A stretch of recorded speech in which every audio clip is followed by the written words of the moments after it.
Now it's time for our final presenter, Matt Graeber. He's given talks at a ton of different conferences, and he's going to be speaking about a couple of tracing facilities in event tracing for Windows.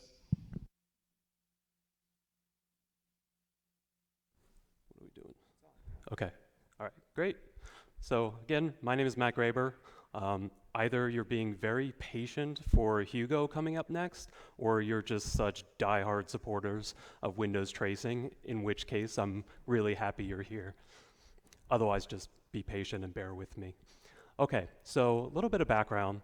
I came here, I don't know if it was last year or the year before, but Alex gave a great talk on Defender AV, and so that was just one of the Windows binaries that I had been looking into myself, and so I was appreciative of his talk. It was really detailed. And so as I was digging through Defender AV and, well, really any Windows binary, I started to notice a pattern. Also, a side story was lately I've been doing a lot of detection engineering work, and one thing that I do a lot when I'm building new detections is I will document blind spots and assumptions. So let's say you're building a detection off of something that you're pulling from the event log, right? Well, an assumption is that the event log itself hasn't been tampered with. So the event log, and I'll cover this in a little more detail in a little bit, the event log relies upon ETW under the hood to receive its events. So by taking an ETW trace session, which is the receiver of events, in the case of the event log, the application event log is just a special ETW trace session itself. If you remove the ETW providers, so the actual sources of the events, then you no longer receive events. And you can do this in a very granular fashion. So that's sort of the background of how I kind of tripped over this material. The stuff that the event log uses is a particular type of ETW. I'm going to be talking about the other two types of tracing, specifically WPP, which is the Windows preprocessor tracing, and TraceLogging. So WPP is like the older tracing mechanism, and TraceLogging is the newer one. A little bit about myself. It's my Twitter handle, @Manifestation. I'm a consultant at SpecterOps, and I really enjoy going down rabbit holes. This was one of them. All right, so some goals. I've already mentioned ETW, or event tracing for Windows, if you're not familiar with that. Again, this is the subsystem under the hood that the event log relies upon. And also, if you're going to be doing any dynamic analysis using the built-in tracing frameworks, you're going to have to rely upon ETW. Now, security vendors find ETW these days to be all the rage.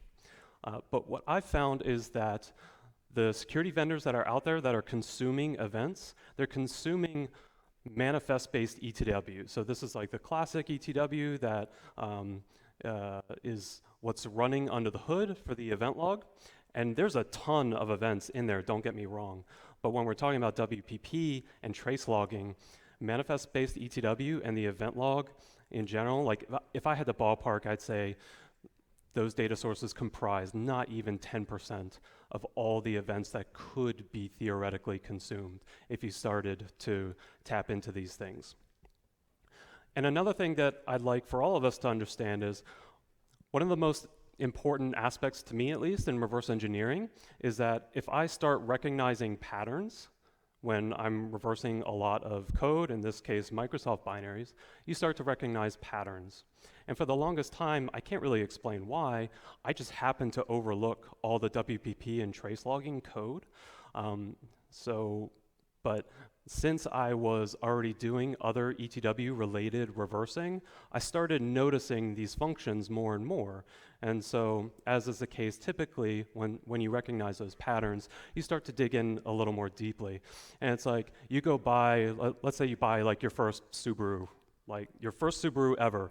You start driving on the road, and then you start to notice all the other Subarus on the road. It's the same case with like Windows APIs that you otherwise didn't pay attention before, but you start to see them all over the place once you start to dig into it. Also, with WPP and trace logging, they were designed for debugging, and so by the end of this, I'd really like for you to be able to take advantage of this to facilitate your dynamic analysis. So the use case that I'm going to be showing you is the Defender AV engine. So Defender AV engine, you have to be a protected process yourself if you want to be able to attach to it, if you want to do any sort of dynamic analysis. But because the Defender AV engine and so many other Windows binaries out there are so heavily instrumented, you can just start a WPP and TraceLogging event trace to have, in this case, the Defender AV engine just crap out so much information. Like literally almost every single function in the Defender AV engine is instrumented, and you can tap into it and pretty much in every case get all the arguments that were passed to every single function in that engine. And then lastly, we're going to talk about the ETW security model. By default, you shouldn't be able to tap into anyone's arbitrary events. So there's a good security model by default, but I'll show you a couple instances where that security model was subverted by Microsoft. Okay, so some key terminology. I've already mentioned manifest-based ETW. This is the primary driver for events that are fed into the event log. Now you can have other code as well that consumes these events. It doesn't have to just be the event log. But these are XML-based manifests, or it's serialized XML that's stored in a resource, in a binary that's then registered in the registry somewhere. So when you're consuming events in the event log automatically knows how to parse all of those events because there's a registration in the registry that points to the serialized XML, so that's why you don't have to do anything special to read all of the events that are populated and view all their properties and data types. So it's really kind of easy to work with this stuff. It's also designed such that any process can write to manifest-based ETW.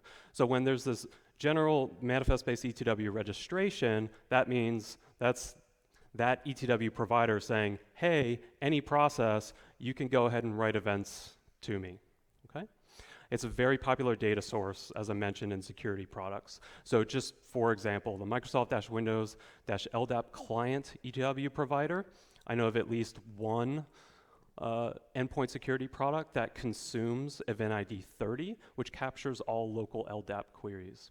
Now, something worth noting is that that Event ID 30 is not designed to be consumed by the event log because it doesn't have a specific attribute assigned to it, which is a channel attribute. And I'll show you an example of what that looks like in a little bit. Another one that doesn't have a specific event log entry, at least to my knowledge, is the AMSI, or the anti-malware scan interface event ID. So if you are an endpoint security vendor, I certainly hope you're consuming this because you're getting all events pushed to there is any AMSI aware binaries, so Windows Script Host, PowerShell, VBA, so on and so forth. All of those buffers can be captured if you were to tap into this. But again, this is all manifest-based ETW, and we're not going to dive in too deep, but I just want to make sure we cover our bases here and we know which one is which. So if you were to recover one of the manifest-based ETW schemas, it would look like this. So I used a tool from the SDK, I think, called PerfView. So it's a Microsoft utility. You can just feed PerfView an ETW provider name. In this case, I just gave it the Microsoft Windows Threat Intelligence provider ID, which is related to, well, I think theoretically any anti-malware vendor that has an anti-malware light service can consume this. So actually all these events specifically for this provider, the source are all in NTOS kernel. Okay. Now we're going to talk about WPP, so the Windows Software Trace Preprocessor. It's an older tracing mechanism. It really was exclusively designed for debugging and not for multiple processes to be writing events to.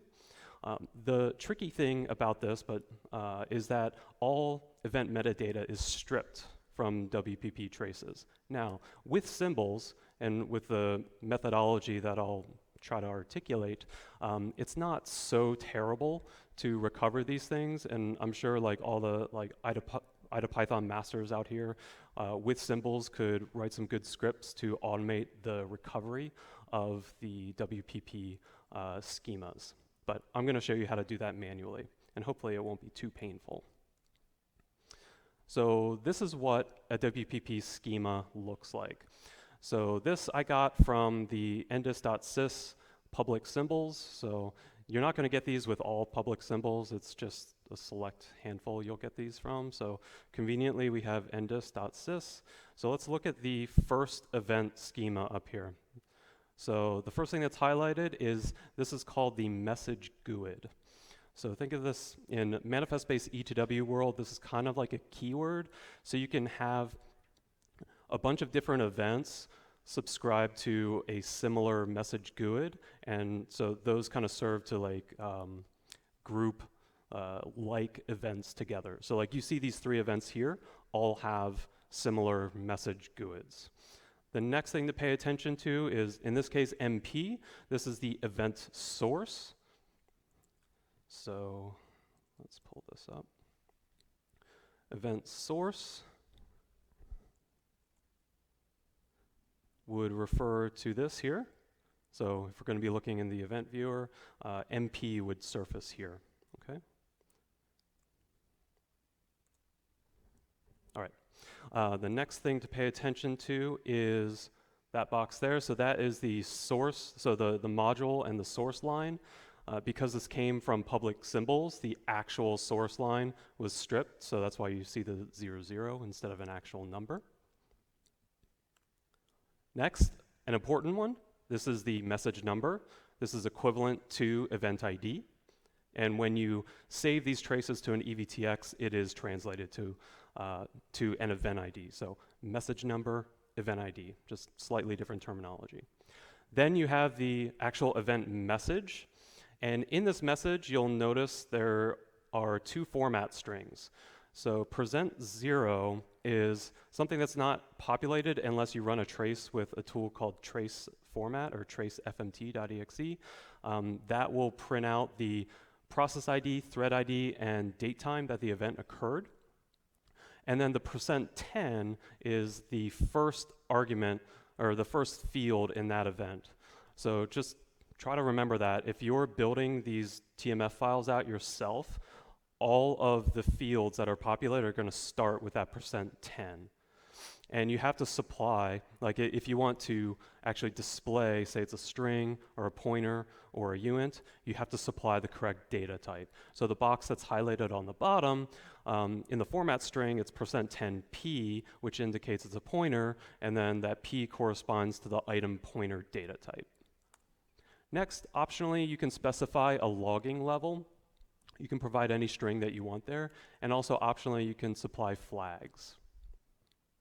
So that is the TMF format in a nutshell, and this is what we're going to be building manually based on the Defender AV engine, which unfortunately doesn't supply a full TMF file for. Oh, and finally, the function name as well. Okay, all right, so the last tracing type is TraceLogging. I forget exactly when this was introduced, but it seemed to come to the surface around the Windows 8 era. The cool thing about TraceLogging is that all the event metadata is stored in the binary itself in a big binary blob, but there's a header file that you can read and you can write your own parser. I wrote one that's on GitHub. This, again, is designed for debugging. And it's intended so that only one binary ideally should be writing to those specific providers.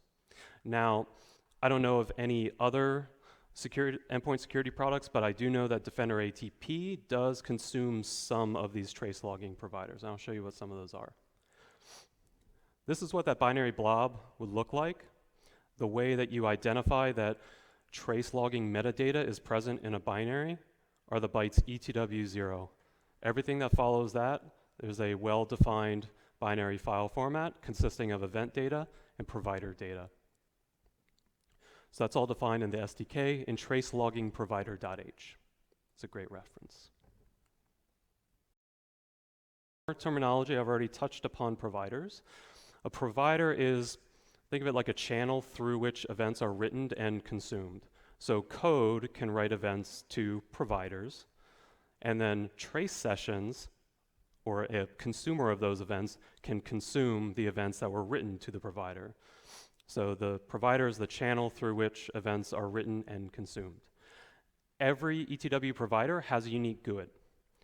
Many ETW providers also have a name associated with them. Well, specifically, manifest-based ETW and TraceLogging all have names associated with their providers. WPP, on the other hand, names are not supplied, but all of them have unique GUIDs. So that's going to be really important when we start building out our own manifest or event schema. All right, so again, trace sessions are the consumers of one or more ETW providers. You can consume events in real-time mode, and there's a bunch of APIs to do that consumption. You can also write raw event data to ETL files or event trace log files. Each event, okay, so the event log, as I mentioned, is every event log itself is its own special ETW trace session. So I already mentioned the application event log is an ETW trace session, and every sublog within the application event log, so think the PowerShell log, the WMI log, all that fancy stuff, all of those are just ETW providers that the application event log is subscribing to. Okay. So if you wanted to enumerate all of the existing or running trace sessions, you do logman query -ets. Let me show you an example of that here. Logman is a built-in utility in System 32.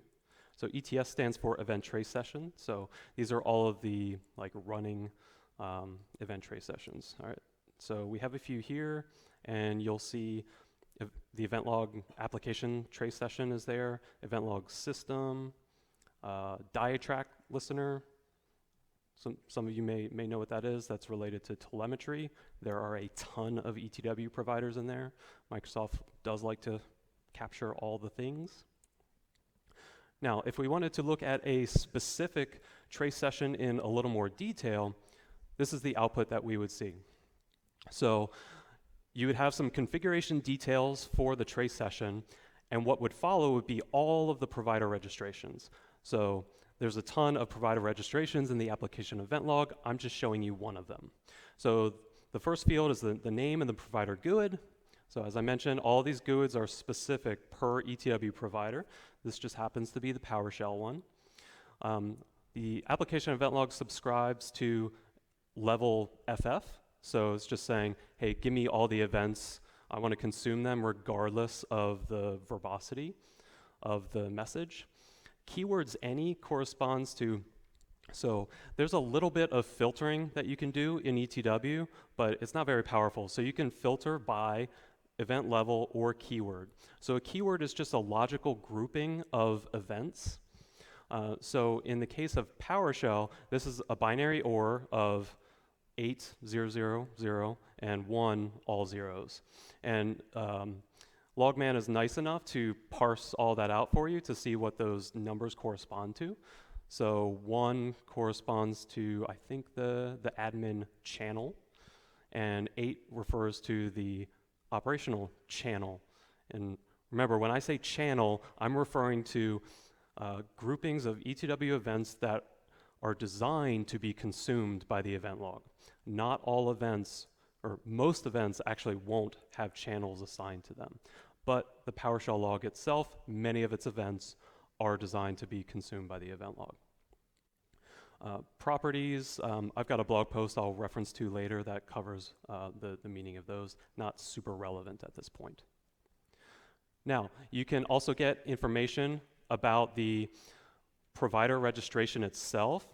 Now, this is manifest-based ETW, but I'm showing it to you because I want to show you the breakout of keywords and logging levels. So for the PowerShell provider, there are all these supported keywords. So for example, if PowerShell script blocks were going to be logged, those are logged in the, I believe, the run space keyword. And there's various other related events that have the same keyword. So you could filter on just the run space keywords if you wanted to, and on various logging levels.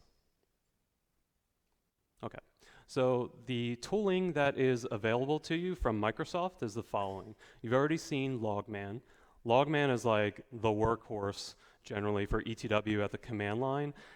It's not very intuitive. It took me a long time to to really grok like how everything worked, but you can enumerate trace sessions, you can update and create trace sessions. So for example, like if you wanted to turn off PowerShell logging, you could just say, hey, application event log trace session, go ahead and remove that PowerShell provider for me, and then there won't be any events generated in that process that are PowerShell related, because the event log has no way to receive events. So in my opinion, if you're an admin, this is a slightly cleaner way to tamper with the event log without generating like an event cleared event.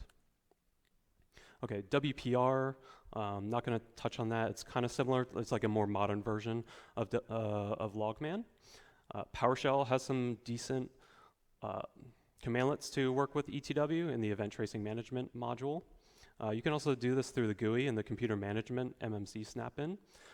Some useful tools in the SDK are TraceLog and trace format. We're going to be using trace format a little bit. And if you want to set up trace sessions, tamper with trace sessions, work with ETW providers, consume events, you have a bunch of APIs in Wpp 32.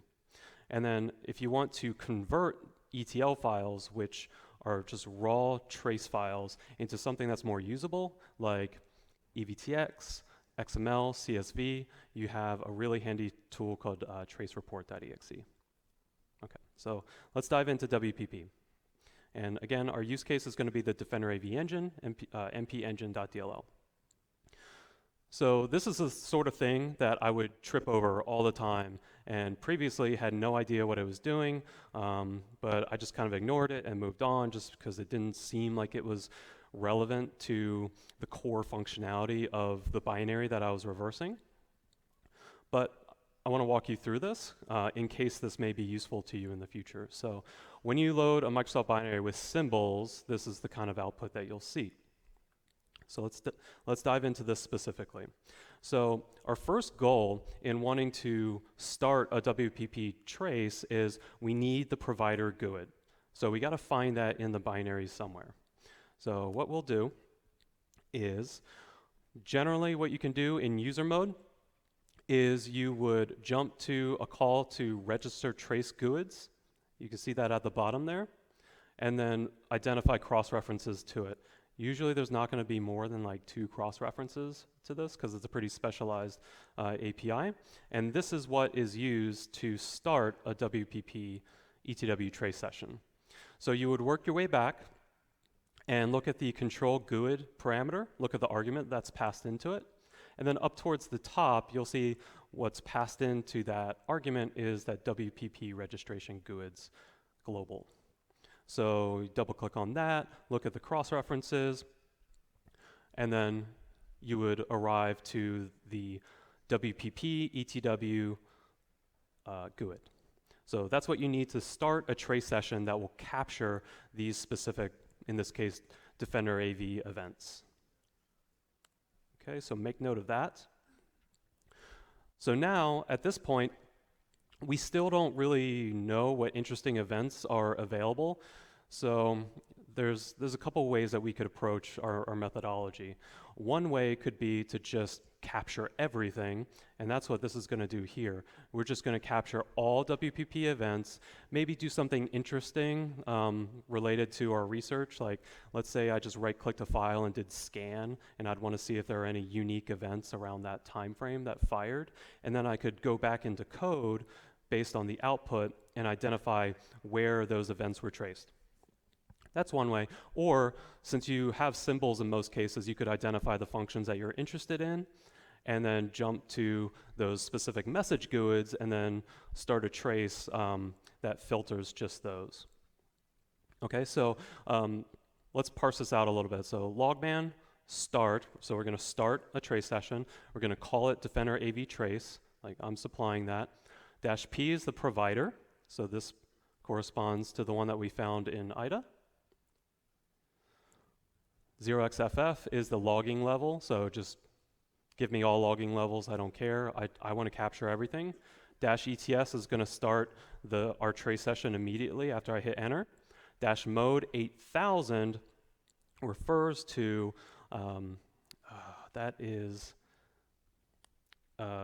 local sequence numbers. So this is something you'll have to provide either 8,000 or 4,000, and I'll get into why that's the case in a little bit. And then -RT is going to be represent a real-time trace session. And then that'll start up, and then we can start our trace. So a tool that I use for like quick and dirty tracing is in the SDK trace format, -RT, give it the the trace session name, Defender AV trace, and then -display only displays the raw output of the events on the console. So pretty handy when you're just doing quick and dirty stuff. And then when you're done with all this, you just do logman stop to stop the trace. But note the -ETS, you have to provide that. Okay, so let's do a quick demo here. All right. So I'm just going to literally copy and paste what was in the slides here. Okay. So this is all events in real time coming from Defender AV.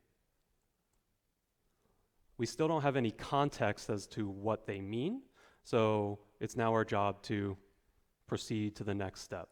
So let's say I did something interesting, and then around that time that I did something interesting, an event came up. Or let's just say you wanted to get context around all the events. So one of the ones I found was like super common was message number 14 from this message GUID. So I would take that message GUID, find where it's referenced in code, and then see what the code does and start building out my TMF schema. Okay? So we're not there yet. So what I found was, because I had symbols, it was convenient, but you can also just do like a binary regex on that GUID and find it exactly in code really quickly where it's referenced. So that GUID is passed with some event data to the WPP SFS function. So again, conveniently, this was populated with symbols. What's noteworthy is WPP and SF will always be the same. So whenever this logging occurs, you'll always see that. And then the last letter in that function will correspond to the number of arguments and the data type of the arguments. So lowercase s refers to an ANSI string, and there's only one, so there's only one argument being passed to it. So a string is being traced to that specific message. Okay? We don't know what string yet. We haven't really reversed enough to get enough context, but I would like to start building out a schema that could at least dump those strings in real time. Some other noteworthy things here is you see there's 2 jumps. So this tracing will only occur if 2 checks pass. One, the WP global control structure is populated, which at the beginning of any code that supports WPP tracing, if it identifies that there is a trace session that wants to consume that provider GUID, then it will populate that structure. Another thing is it will check the flags. So when you're writing all this code in C or C++, you can specify specific flags. So this, the developer just happened to, this message is a flag 8. So if I wanted to do a slightly more granular trace, instead of doing FF for my logging level, I could just do 8. And that would constrain the events slightly. It's still going to be a deluge of events, though. Now, what you'll see next is I double-click WPP SFS, because I want to see what is actually going on within that tracing function. And what you'll see in all these functions is the trace message function is called. And really the most 2 things are noteworthy here. There's a message flags argument, and if you break out the numbers, or break out the flags, what you'll see is trace message sequence is specified. That means that you need, when you start your trace, you have to specify either hex 8000 or 4000 to do local or global sequence numbers. Can't tell you how much of a pain that was to figure out that that was a requirement. The other thing is that even without the _s symbol to indicate that this takes a single string argument, you can also infer that too. So there are some binaries that you're not going to get symbols for. So once you get comfortable enough doing this, you can do a lot of inference and not necessarily need all the symbols. So up at the top, like you can see that the argument, if one is not supplied, then it will just pass in the null string. And the way that these are pushed onto the stack is you can have a variable number of arguments. So for every argument, 2 arguments are pushed onto the stack. The buffer to the field that's being traced and the length of that buffer. And then at the very end, you push a null to indicate that no other arguments are being accepted. Again, in this case, there's just a single string argument. So this is just for your reference. So look at all the WPP _ SF _ these things. What you'll notice is in a lot of Windows code, you'll see, well, a lot of strings are interesting, but a lot of pointers as well. So there's opportunities to leak some potentially valuable pointers, or who knows, I mean, there's a lot of tracing in the LSA plugins, so who knows, like maybe there are some events that might dump some credentials. I actually don't know, so you could very well investigate that yourself. So I'm going to start building out a custom TMF file for that one interesting event that came up all the time in my trace. So what I supplied was the message number. So we got this in IDA. I'm supplying the event source. You can call this whatever you want. Defender made sense. You give it a line number. I don't really know what the line number was, so I just went with what was standard and stripped symbols. The message number, 14. So we got this from our trace. And then the message string and the arguments.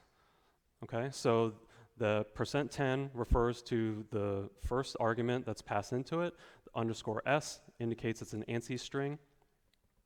And then item string refers to that string as well. So if you download these slides, I'll post them to my Twitter later, and click on that more link, you'll see where, for example, _s corresponds to item string, because that's important when you're building these out. Okay, so now when you run the trace again, you'll start to get a lot more context. And so this in and of itself is kind of interesting. So I haven't done really any reversing at this point, but now I see that the MP aggregate attribute X internal function is called all the time with these string arguments, which look like they might be like signature names from like the signature database. I don't know, but I'm supplied with so much more context at this point, so that's really nice. And then there's like a million other events that I can start building these TMF entries out for and get all kinds of like really interesting context. So that, in a nutshell, is how to recover TMF schemas. Kind of a pain.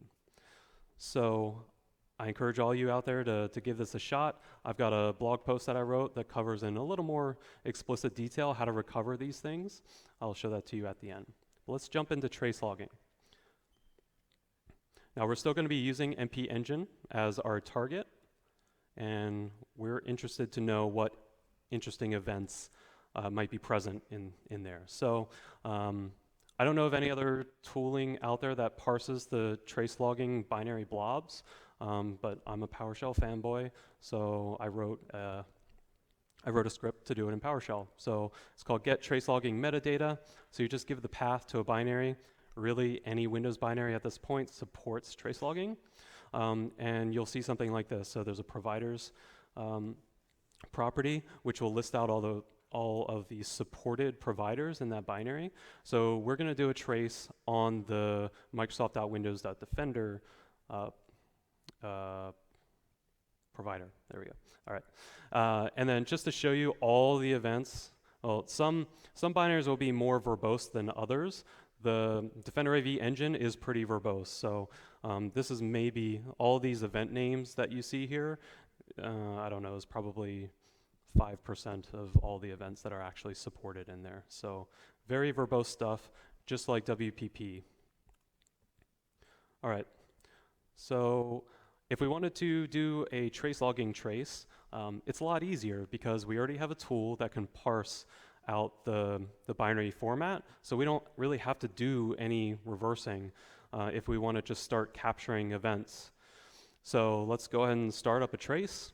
So in this case, I'm just showing you an alternative. You could use logman, but you can also use the PowerShell commandlets here. It's a new ETW trace session. You give it a name, any name you want. And in this case, log file mode corresponds to the 8 corresponds to real-time mode, and the 100 corresponds to real-time mode, and the 8 corresponds to an independent trace session. So if there's another process that like crashes that does a trace, it's not going to stop your trace. And then for testing purposes, I usually set a pretty aggressive flush timer. So this will flush the ETW buffer every 1 second. This is not performant. This is just for testing purposes to get as many events into our trace as possible. So now we have to add a provider to the trace session. We have to actually trace something. So what the provider we're going to trace is the one that came up in the tool, the one that starts with 7AF8, Microsoft Windows Defender. So that's the GUID that you see there. I'm adding it to the Defender TraceLogging trace. I'm saying match any keyword, just match on anything. I don't want to do any filtering, just log all the things. Same with level FF, and don't worry about property. Well, that will log events even if the keyword specified in the code is 0. Now, this starts a real-time trace, so if we want to consume those events in real time, not using code, but using like built-in Microsoft utilities, we can use tracerpt.exe. You specify the real-time trace session name, Defender TraceLogging trace, and then instead of outputting to the raw ETL file, which really is not very useful, you can have this in real time convert all the events to an EVTX file. And then when you're done, you call remove ETW trace session. And what you'll see when you do that is the following. Okay, so this wasn't the most verbose trace, certainly not as verbose as the WPP trace was for the Defender engine, but it still caught a few things. So here is the provider name that we saw in the output of the PowerShell tool that I wrote. Now, event ID is interesting. It's worthless. So the event ID, in this case, is computed dynamically. So the event ID is, remember in the binary, in that binary blob, it has trace logging metadata if it starts with ETW0. The event ID is the file offset to the event metadata within that blob. So depending upon the version of that binary, that event ID is going to change all the time. So just be aware of that. And now, we didn't even have to build our own schema. Whatever this event corresponds to, I don't recall. I could look back in the PowerShell tool, but we have all this event data populated for us without having to reverse anything. And without having to be our own protected process. The Defender AV engine is a protected process. So I had to be admin by default to do this, but I didn't have to attach anything, which is great. Okay. All right, so some defensive use cases for trace logging. As I mentioned, currently Defender ATP is the only endpoint security consumer of trace logging events, and that's probably for good reason too. I doubt that Microsoft would ever make any sort of guarantee that those events wouldn't change, so your mileage may vary. I use these primarily for supplementing my static analysis with dynamic analysis and not having to use like crazy PPL bypasses that like Alex and James have come up with, because I'm not that smart. Okay, so there is an ETW security model behind all this, thankfully. So an arbitrary, unprivileged user, in theory, can't start a trace on the Defender AV engine, all right, in theory. So there's a default SDDL or security descriptor where if one is not specified for a trace session or an ETW provider, There's a default one that's used. So you can override that, and there's a bunch of, you'll find in the security registry key here, there's a ton of GUIDs in there with their own binary security descriptor. So just the other day, actually, I wrote some tooling to parse all those out and audit all of those, and I'll cover some of the findings that I found. But by default, one of those GUIDs in there represents the default GUID if one is not specified. So these are security settings for both trace sessions and ETW providers. So by default, only the administrator or the performance log users group and local system, local service, network service can do most trace logging things. So I underscored performance log users group because that's going to come up in a little bit. By default, there are no users in that group by default. Okay. So if you were to look at that, the default GUID, I forget what it is. I have a blog post that talks about what it is. These are the default access rights granted to the performance log users. So you can do all the following. I'm not going to go into what each one means. I'm just going to cover the ones that are particularly interesting to me as an attacker or someone who might want to subvert the overall security model. The most interesting ones to me are TraceLog GUID enable. This means I can add or remove a provider to or from a trace session. So from a tampering perspective, if I was granted access to this, and so if I was granted too much access to the event log application trace session, and I could remove the providers from there as an unprivileged user, that would be bad, okay? TraceLog create real-time and on disk permit you to start and stop a trace session. And TraceLog access real-time allows you to consume events in real-time mode. So I wrote a silly little auditing script that went through that HKLM like security key, parsed out all those binary security descriptors, and then what I did was I grouped by so I took every single ACE that was granted in all the security descriptors, and then I lumped them together by user and group. And then I went through and looked at all the unprivileged users and groups, so like the everyone group, the authenticated users group, to see if there were any GUIDs that were granted too much access. And so I found these three which stood out to me. So of the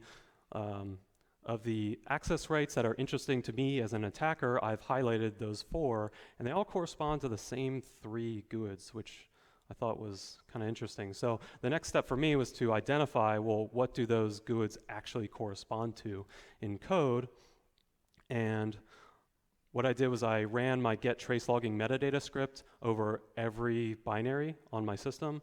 And what I found was that those GUIDs correspond to mssense.exe. So this is Windows Defender ATP, the user mode service, which is a protected process. And so you see that one that starts with CB2F. That corresponds to the provider GUID for the sense events provider. So this is all the raw telemetry that is sent to the cloud with Defender AV. So that's kind of interesting. So the Defender AV service consumes a bunch of events from the kernel and also a bunch of different ETW providers. It takes all those in, and then via the cyber events provider essentially uploads all those to the cloud. So if you can tap into those are pretty interesting. Certainly if you could remove that provider from the Defender ATP trace session, that would also be really bad. So it looks like there's a misconfiguration here. So what is it that we could actually do? Well, here's our attack plan. In this case, I've determined that as an unprivileged user, the only thing that I can do with that misconfiguration is leak Defender ATP telemetry.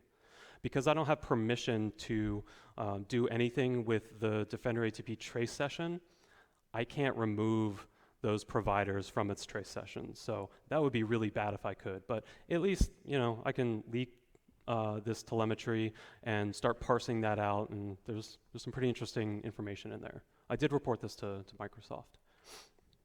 So what you would do is you just establish a trace session using one of the permitted GUIDs. Now, there's no built-in tooling that allows you to specify a GUID for a trace session, but you can do that in the APIs. So I just wrapped the APIs, and I specified that just one of those as my trace session GUID, since I'm allowed to do that. And then the other would be to add the sidebar events ETW provider, the one that starts with CB2F, to the trace session that I just started, and then the events will start flowing. Now, I don't have an onboarded ATP endpoint on here, so I can't actually collect those events. But sure enough, it did work as an unprivileged user. So hopefully Microsoft will clean this up a little bit. I don't really consider this to be too critical, but yeah, just something that they could clean up.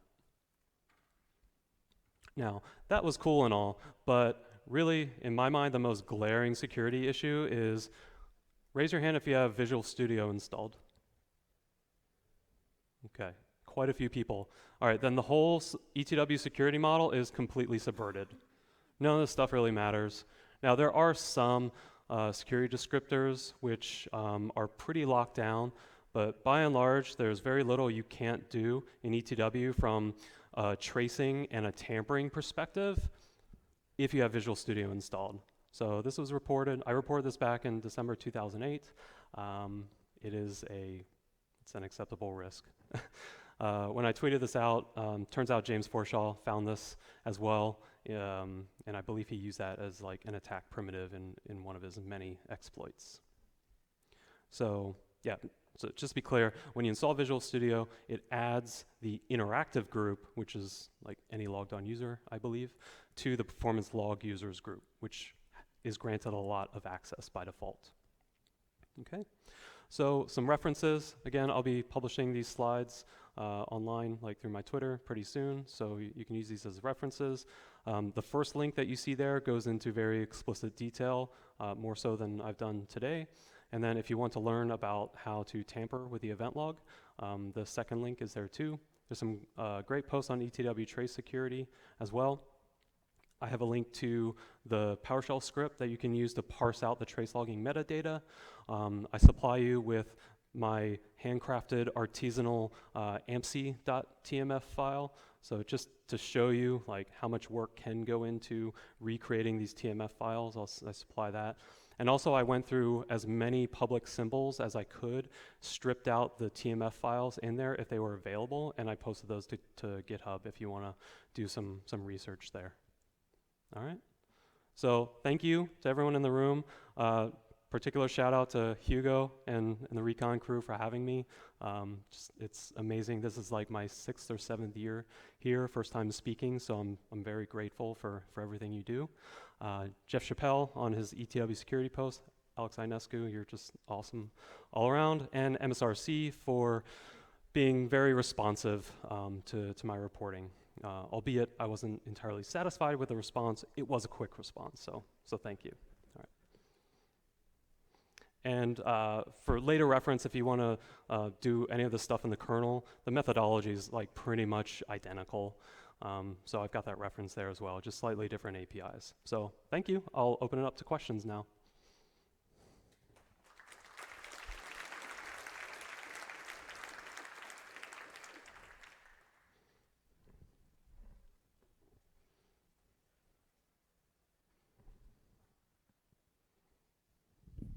So did you find anything interesting in those logged messages after you implemented your stuff? I'm sorry, was your question, did I find any interesting messages specifically in Defender AV? Yes. I haven't gone that far yet. I was just using it as a use case. Like in my link here, I rebuilt a TMF file for all supported events in AMSI. That may have changed, like they've probably added some events. Like the Defender team loves to use WPP. They trace all the things. So unfortunately, I don't have anything particularly interesting for you to reveal for Defender AV, but now you have all the tools at your disposal to find out. And again, as I mentioned before, I think it'd be really cool for someone to rebuild TMFs for all of the LSA plugins that do anything credential related. There might be a needle in the haystack there.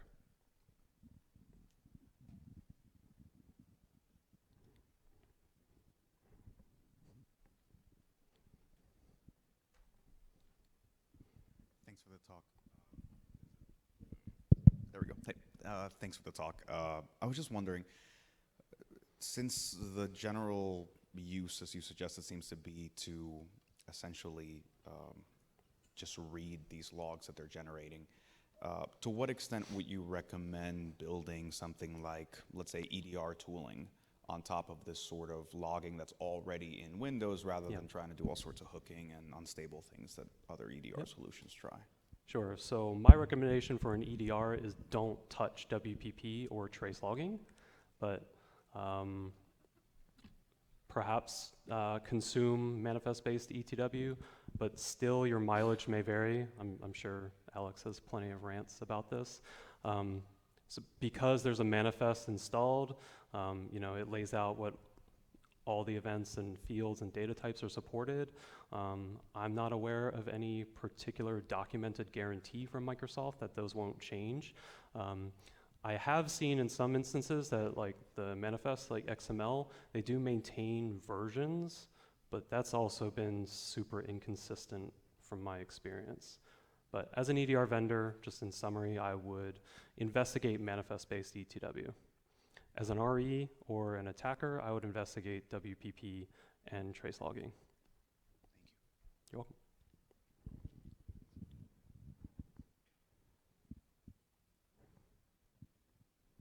Okay. More questions?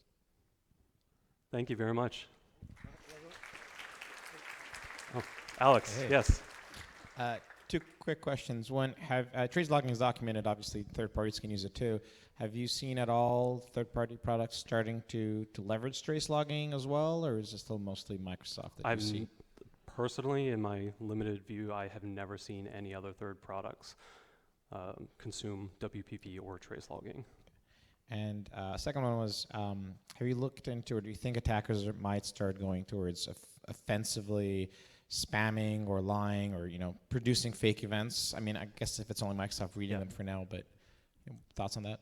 Oh, absolutely. Yeah, I mean, the ETW security model also applies to the generation of events, so like writing to ETW providers as well. So that's absolutely a viable attack use case of just an attacker assuming they have permissions to write to arbitrary ETW providers to flood whatever trace sessions are attempting to consume those. So it's a great point, yes.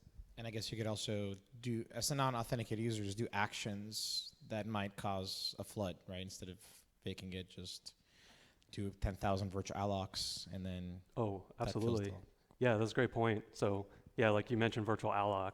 So that's a specific event, both like local and remote virtual allocs, both from user mode and kernel mode are events in the threat intelligence ETW provider. So yeah, conceivably you could just spam those events by virtual allocing all over the place.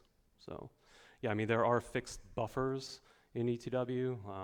I haven't really researched the whole like perf side of things. Alex, you probably know better in this space. And I know there's also a hard limit, which you mentioned to me a while ago, on the number of trace sessions that can be established. So maybe there's a flooding opportunity there as well to just, well, as I showed you for the Defender ATP one, authenticated users can create a bunch of those trace sessions using those using those GUIDs that were allowed. So yeah, conceivably an unprivileged user could also spam all of the trace sessions, inhibiting the ability of endpoint security products to consume events, theoretically. Good questions. Thanks.